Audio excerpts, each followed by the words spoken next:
Ayan mga kabady, so kakain tayo sa pinakasikat na kainan dito sa Saudi Arabia. Ayan, ang tinatawag na shawarma house. Ayan, isa yan sa pinakasikat, pinakamaraming kumakain dito sa Saudi Arabia. Yan yung shawarma house. So ayan, try natin kumain dyan kung anong meron dyan sa loob. Ayan, tara, pasukin natin sa loob. So ayan, dito na tayo sa loob.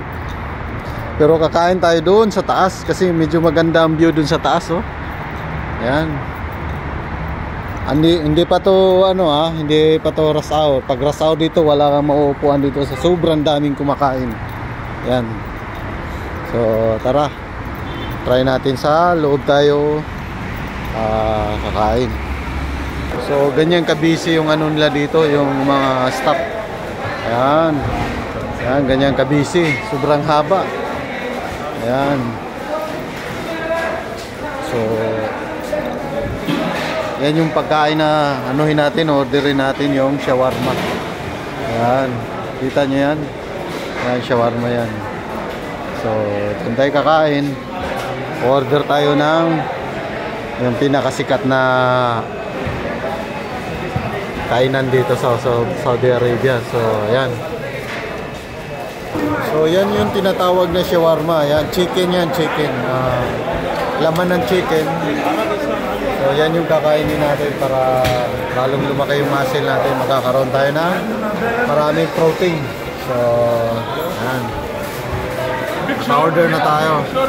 So ayan mga kabady, naka-order na tayo ng yan, kakainin natin. Yan. At saka ito yung sauce nya. Yan yung sauce.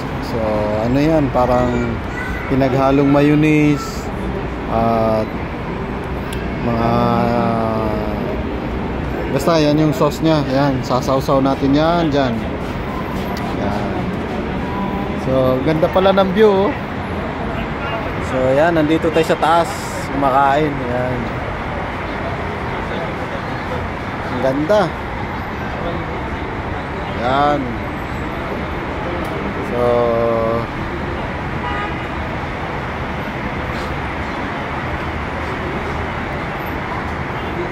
ito yung nasa taas tayo, nasa third floor tayo. So ayan, no? So hanggang sa baba, daming kumakain. Mamaya nito, punong-puno na to ng tao. Ayan, ganyan karami dito kumakain sa ano na to. So tara, kain tayo at gutom na ang iyong lingkod.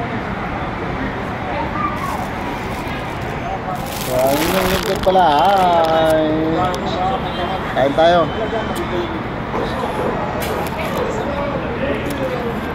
Paganda ng muscle to.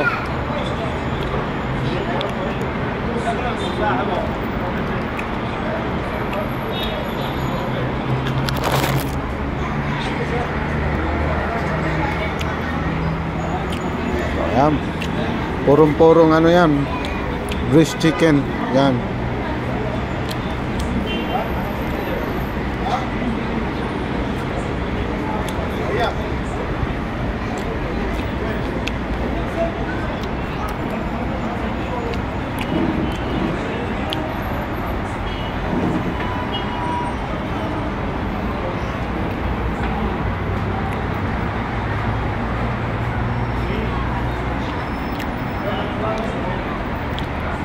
Bye-bye.